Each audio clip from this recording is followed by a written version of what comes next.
नमस्कार. मराठी अपडेट गुरु या यूट्यूब चॅनलवर मी ओंकार संपूर्ण महाराष्ट्रातील लाडक्या बहिणींचं आपल्या चॅनलवरती हार्दिक स्वागत करतो. महाराष्ट्रातील प्रत्येक लाडक्या बहिणींना खात्रीशीर माहिती देण्याचं काम आपल्या चॅनलवरती केलं जातं. आताच्या घडीला पडलेला प्रश्न आहे की आम्हाला जानेवारी फेब्रुवारी महिन्याचा हप्ता आला आणि आता मार्च महिन्याचा हप्ता कधी जमा होणार, कारण का एप्रिल महिना उजाडलेला आहे. मग मार्च महिन्याच्या हप्ते वितरणाची संपूर्ण महाराष्ट्रातील ज्या लाडक्या बहिणी आहेत तर यांना उत्कंठा लागलेली आहे.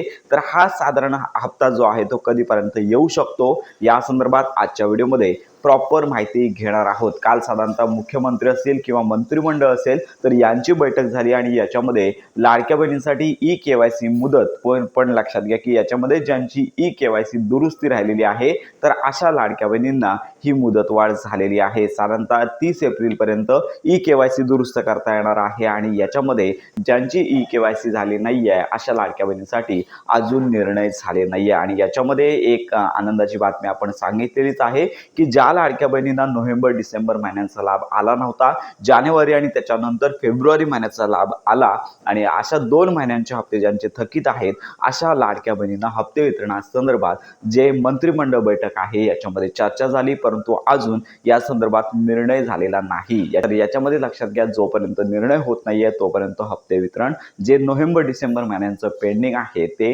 होणार नाहीये. साधारणतः याचा जर निर्णय झाला तर लक्षात घ्या की वेगळा GR प्रसिद्ध होईल आणि त्याच्यानंतर वेगळ्या नोटीसद्वारे संपूर्ण महाराष्ट्रातील ज्या पात्र लाडक्या बहिणी आहेत ज्यांना 2 महिन्यांचा थकीत लाभ आला नव्हता अशा लाडक्या बहिणींना तो लाभ आहे तो मिळणार आहे. आणि आता राहिला प्रश्न आहे की मार्च महिन्याच्या हप्ते वितरणासंदर्भात सोशल मीडियावरती हप्ते वितरणासंदर्भात अनेक तारखा सांगितल्या जात आहेत, पण एक गोष्ट लक्षात ठेवा की जर एक हप्ता म्हणजेच फेब्रुवारीचा हप्ता मागच्या आठवड्यामध्ये जमा झाला मग लगेचच दुसरा हप्ता जमा होतो का, तर मुळातच नाही आहे. म्हणजे 2 हप्ते ॲट ए टाइम लगेचच जमा होत नाही आहेत, त्यासाठी काही कालावधी जावा लागतो. आणि सगळ्यात प्रथम तुम्हाला माहितीच आहे की हप्ते वितरण होण्यापूर्वी हप्ते वितरणाचा GR आणि त्याच्यानंतर आदिताई तटकरे यांची घोषणा आणि हप्ते वितरण, तर याच्यासाठी साधारणतः 8 दिवसांचा कालावधी याच्यामध्ये लागतो. आणि साधारणतः मार्च महिन्याचं एंडिंग होतं. आपण सांगत आहोत की प्रत्येक डिपार्टमेंट अंतर्गत तर संपूर्ण वर्षभरामध्ये ज्या आर्थिक व्यवहार झालेले आहेत तर यांची डॉक्युमेंट सबमिशन असतं.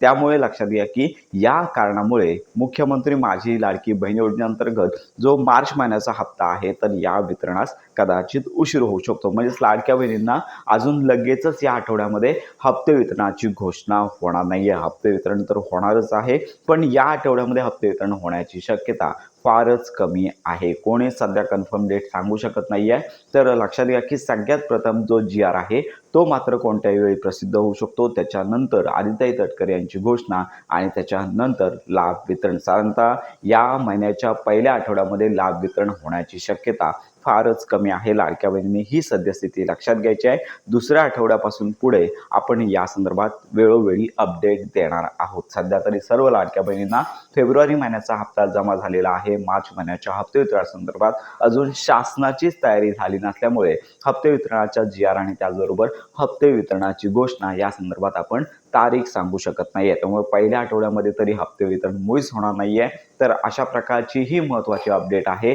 लाडक्या बहिणींना प्रतीक्षा करायची आहे, कारण का नुकताच हप्ता जमा झाला, लगेचच पुढचा लाभ येणार नाही. यासाठी थोडी प्रतीक्षा करायची आहे. आणि येणारा लाभ आहे आता मार्च महिना झालेला आहे म्हणजेच मार्च आणि एप्रिल, तर हे 2 हप्ते एकत्रित येत आहेत का असे देखील व्हिडिओज येतील, पण लाडक्या बहिणींना थोडी प्रतीक्षा करायची आहे. आपण या संदर्भात माहिती देतच आहोत. तर अशा प्रकारची ही महत्त्वाची माहिती संपूर्ण महाराष्ट्रातील लाडक्या बहिणींपर्यंत नक्की शेअर करा. योजनांसंदर्भात खात्रीशीर माहितीसाठी आपल्या मराठी अपडेट गुरु या यूट्यूब चॅनलच्या कनेक्टमध्ये राहा.